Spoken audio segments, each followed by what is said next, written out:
Yon, so tutorial muna tayo dito sa FRP na 13x54. Yan.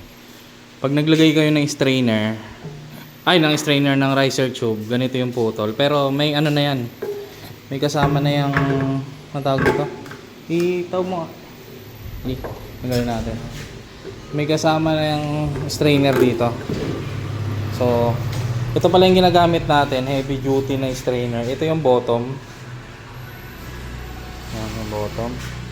Tapos, ito yung top strainer. Yan. So, hindi kami nagamit ng ordinary. Kasi ordinary, mabilis. Ano ba yung ordinary? Ayun o. Ito yung bottom na ordinary.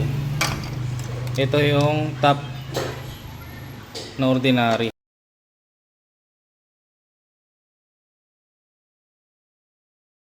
Ang difference oh. Yan o. Ito yung ordinary, ito yung heavy duty. Ito yung heavy duty, ito yung ordinary. So, mas malakas ang flow rate nito kasi mas marami siyang butas. At saka mas matibay siya, hindi siya madali mayupi. Then, pag pinasok nyo naman dito, pasok naman yan dyan. Sharing is caring.